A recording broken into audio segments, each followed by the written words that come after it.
Damai sejahtera Allah yang melampaui segala akal kiranya menyertai hati dan pikiranmu sekalian di dalam Kristus Yesus Tuhan kita. Amin. Bapak dan Ibu serta saudara dan saudari yang dikasihi Tuhan yang mengikuti ibadah ini, saya sengaja pilihkan nats khotbah untuk kita pada ibadah ini dari kitab Markus pasal 3 ayat 5, tapi saya akan bacakan secara lengkap dari ayat 1 sampai dengan ayat 6. Kemudian Yesus masuk lagi ke rumah ibadat. Di situ ada seorang yang mati sebelah tangannya. Mereka mengamati Yesus kalau ia menyembuhkan orang itu pada hari Sabat, supaya mereka dapat mempersalahkan dia. Kata Yesus kepada orang yang mati sebelah tangannya itu, "Mari, berdirilah di tengah." Kemudian katanya kepada mereka, "Manakah yang diperbolehkan pada hari Sabat? Berbuat baik atau berbuat jahat? Menyelamatkan nyawa atau membunuh orang?" Tetapi mereka itu diam saja. Ia berduka cita karena kedegilan mereka, dan dengan marah ia memandang sekelilingnya kepada mereka, lalu berkata kepada orang itu, "Ulurkanlah tanganmu." Dan ia mengulurkannya, maka sembuhlah tangannya itu. Lalu keluarlah orang-orang Farisi dan segera bersekongkol dengan orang-orang Herodian untuk membunuh dia. Demikian firman Tuhan yang menjadi nats khotbah untuk kita pada malam hari ini. Ayat 5 saya akan bacakan. Ia berduka cita karena kedegilan mereka, dan dengan marah ia memandang sekelilingnya kepada mereka, lalu ia berkata kepada orang itu, "Ulurkanlah tanganmu." Dan ia mengulurkannya, maka sembuhlah tangannya itu. Bapak, Ibu serta saudara dan saudari yang dikasihi Tuhan, sebagaimana biasa pada hari Sabat Yesus memasuki rumah ibadat. Dalam nats khotbah ini Markus berkisah tentang perjumpaan Yesus dengan seorang yang mati sebelah tangannya.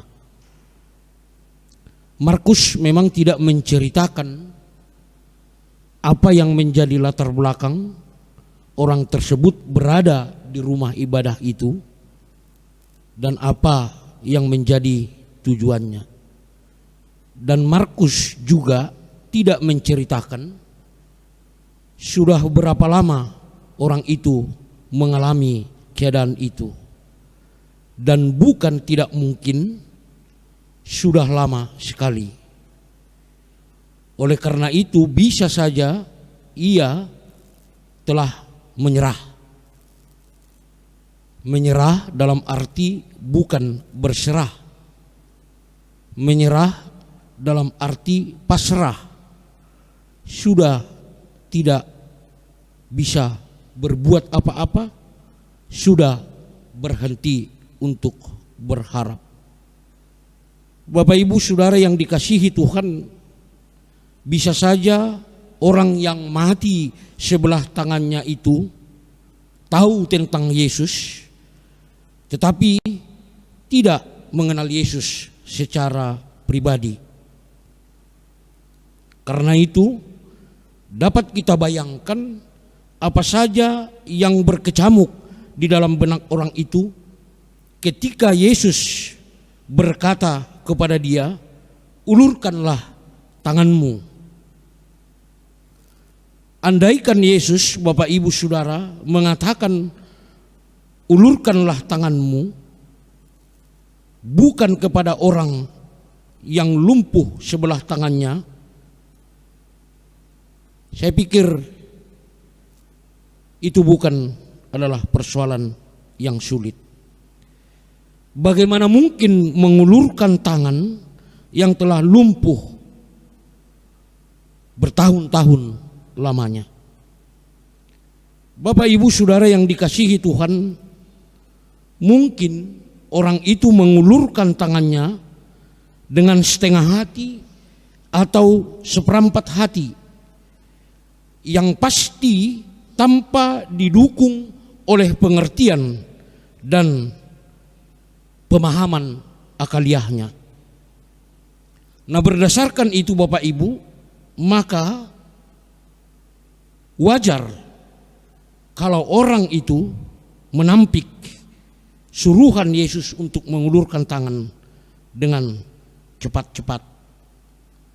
Nah, Bapak Ibu, sekalipun akalnya 100% condong menolak, tetapi yang amat menarik adalah reaksi orang itu. Dia dan ia mengulurkannya, maka sembuhlah tangannya itu. Luar biasa Bapak Ibu Saudara, inilah contoh yang sangat jelas tentang apa itu percaya. Apa itu percaya berarti identik dengan membabi buta. Apa itu percaya berarti merpuri-puri mago.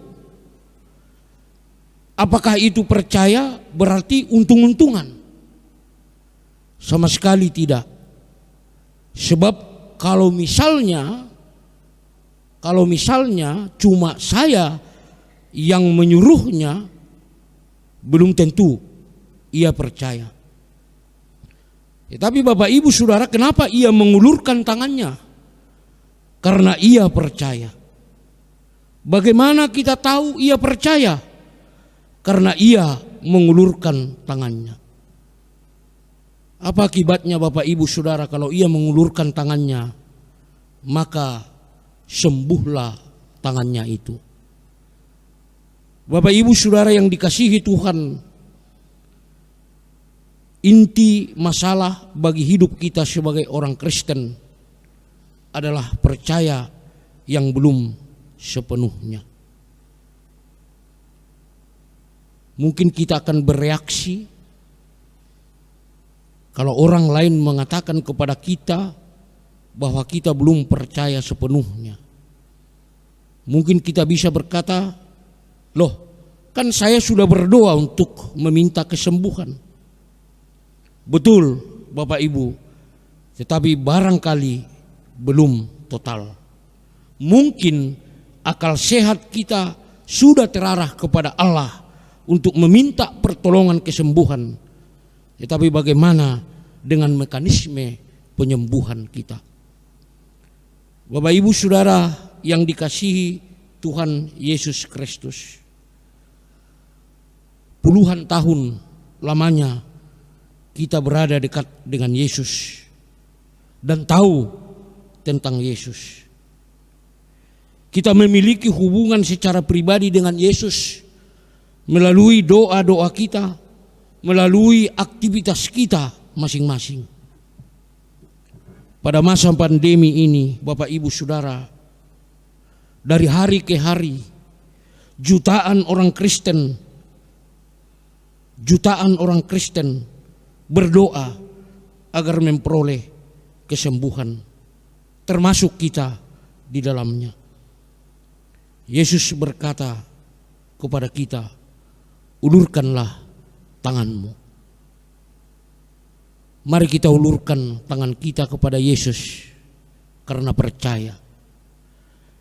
Jangan sekali-kali mengulurkan tangan tanpa percaya, maka kita akan sembuh. Artinya Bapak Ibu Saudara, ajaklah Yesus hadir sepenuhnya dalam kehidupan kita, apapun yang kita hadapi.